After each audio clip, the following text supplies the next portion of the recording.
Hi, I'm Andrew, and welcome to my first vlog. This vlog is going to consist of some news in English, which I'm going to tell you about, some recent events in the news, and the vlog is also going to have an English lesson at the end of the vlog, at the end of the video, and this English lesson will be suitable for learners of intermediate level and above, including for those of you English learners who need or want to take a test in English. So, where else could we start this first episode other than with the one, the only, Donald J. Trump? This man, he has only been in office since the 20th of January, but it already feels as though he's been in office for, about 100 years. He must have generated more column inches than every other president put together. All in all, it's been a car crash of a presidency since he was inaugurated on a wet Friday in January. Now, I suppose we have to start with Trump's attempts to stop immigrants from travelling to America. For anybody that's been living under a rock for the past few weeks, Trump decided that citizens from certain countries, such as Iran, Iraq, Syria, and Yemen, and I think there were about 3 others, should not be allowed to travel to the United States of America. This seems to have been a ham-fisted attempt to make good on his campaign promise to stop Muslims from travelling to America. Of course, Trump's proposed law, even if it had stood up in the courts, would actually only have had the effect of stopping Muslims from certain countries from entering America. So it wouldn't even have done what he said he was going to do during the election campaign. In the event, the courts, unsurprisingly, decided that a blanket ban on all citizens from certain countries was clearly discriminatory and therefore unconstitutional. Trump tried to justify his new law on the grounds of national security. However, certain countries with whom Trump has personal business dealings were, mysteriously, left off this list, and this included countries such as Saudi Arabia and Egypt. This left Trump open to the accusation of putting his own interests above those of the United States of America. After all, if he really thought that it was vital to stop Muslims from coming to the United States, then how come it was okay for Muslims from countries that he does lots of business with to enter America?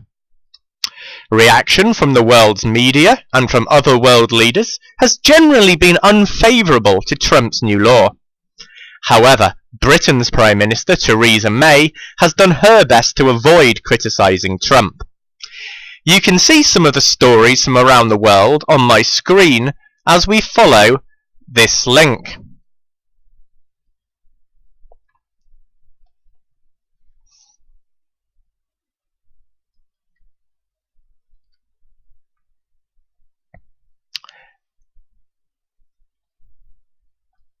So here we see some of the news stories, some of the reaction, and you can see a variety of newspapers from around the world. La Repubblica, an Italian newspaper. Trump solo contro tutti. I don't actually speak Italian, but I can tell you that that means Trump alone against everyone. We have the Gulf News. Trump's travel ban sparks chaos. El País, a Spanish newspaper, its headline talks about massive demonstrations against Trump's ban on immigrants. I don't know what the Dutch story is about because I don't speak any Dutch at all. It's something to do with KLM, which is their national airline, so we'll forget that one for now. The Corriere della Sera, another Italian newspaper, Rivolto contro il bando di Trump, a revolt against Trump's ban. And more stories, this time from the Wall Street Journal, about chaos being caused by Trump's new law. And there was one other headline that I wanted to show you, Well, first of all, this one from Britain's Daily Mirror, Britain's tabloid newspapers. They are known for not being backward in coming forward, which means they do not hesitate to tell you what they think. And this headline, "You are not welcome here, Mr. President." There's one more headline to show you, this from the New York Post. "Uncle Scram. Sorry, we're closed." Now this headline relies on the use of the word scram. Scram is very informal or slang English, and it means go away. And the headline is based on the fact that America is known as Uncle Sam, as in the man's name. So, I'd like to know how the leader of your country reacted to Trump's travel ban. Were they very critical, like Germany's leader Angela Merkel was? And how about the media in your country? How did they react to Trump's new law? What do you think about Trump's law? Please feel free to answer these questions by posting on my Facebook page at Facebook English Lessons with Andrew. The link you can see on the screen. I will say one thing. Countries like France and Germany telling Trump that his travel ban would not help to stop terrorism, isn't a great look at a time when neither of those European countries seem to be able to stop terror attacks on their own soil. Also, let's face it, if terror groups can exploit the refugee situation by having terrorists pretend to be genuine refugees, then they will do so. So Trump surely is right to fear this angle of attack from terror organisations. But by announcing that Christian refugees would still be welcome, Trump gave the strong impression that his travel ban was really more about religious bigotry and prejudice than it was about genuinely trying to keep America safe. After all, a terrorist could pretend to be a Syrian or an Iraqi Christian just as surely as they could pretend to be a Muslim. The latest on this Trump policy is that he is threatening now to introduce a new law, but he doesn't seem to be able to give any details at all, which seems ridiculous. So, Trump's attempts at creating a new immigration law have been shambolic. But there's also been a further controversy, this time over enforcement of existing US immigration law. CNN and the Associated Press have claimed that Trump's government is considering using the military to round up as many as 3 million immigrants. To be honest, this story failed the smell test as far as I am concerned. After all, if Trump wants to deport illegal immigrants, why can't he just use the police? What do you think about deporting illegal immigrants? Is this something that you think should happen in your country? If they are not deported, is there a risk that more and more illegal immigrants will be encouraged to come to your country? Oh, and then there's Trump's Mexican wall. Let's talk about that another time, and for now, let's get on with an English lesson based on the things that we've just been talking about. First of all, we're going to look at a common confusion in English. So this is something that students of English often get wrong. Let's look at this sentence that we started this vlog with. The man has been in office since the 20th of January, but it already feels as though he has been in office for about 100 years. In this sentence, both since and for are what we call adverbs of time. A common mistake in English is to always use the word since when we want to describe the length of time that something has been happening for. That's not correct. What you actually need to do in English is to only use since if you are referring to the time after a specific date. So, For example, since the 20th of January 2014, or since Tuesday. An example sentence, he has been ill since Wednesday. So, what do we do when we want to talk about the period of time that something has been happening for?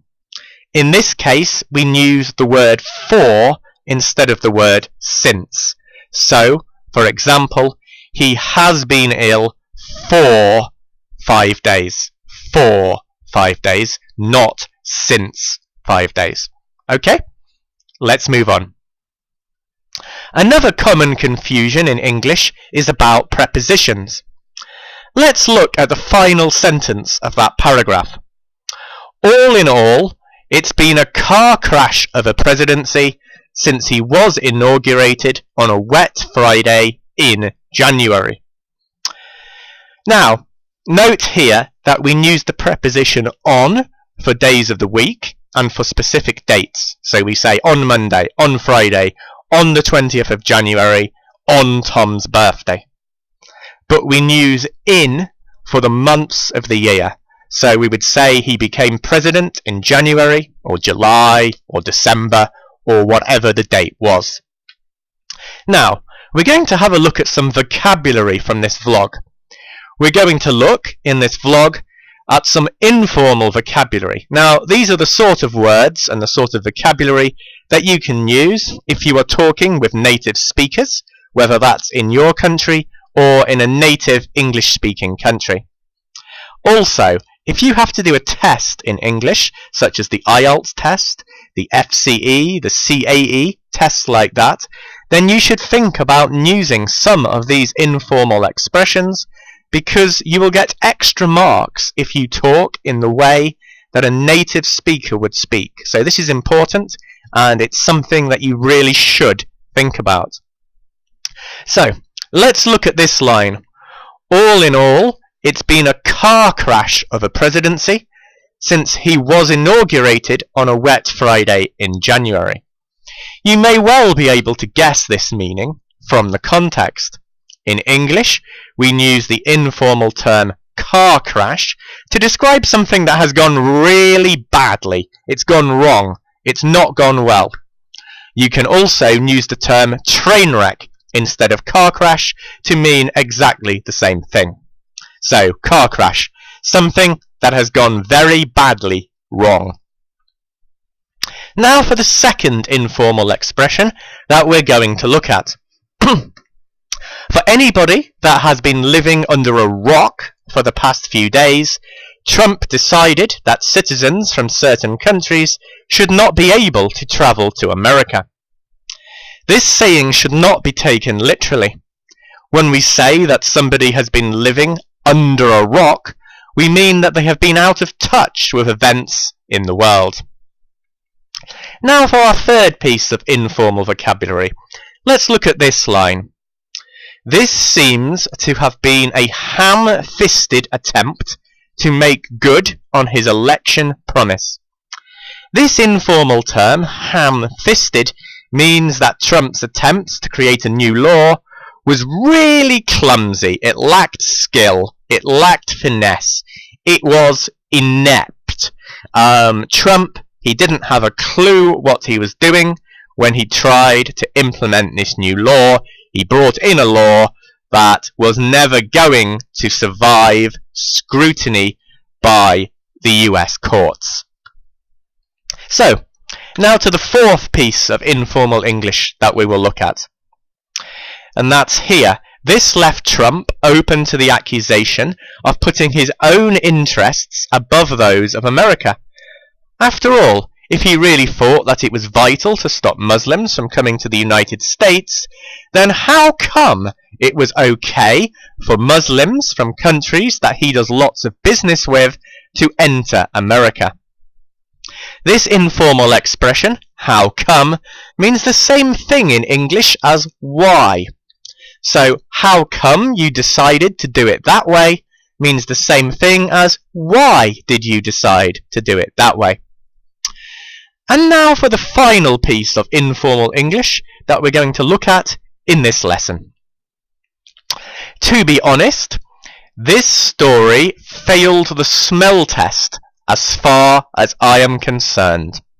After all, if Trump wants to deport illegal immigrants, why can't he just use the police? So here is another informal expression where, I think, you can probably guess or work out the meaning from the context. Look at what I've said in this sentence. After all, if Trump wants to do this, why can't he just use the police?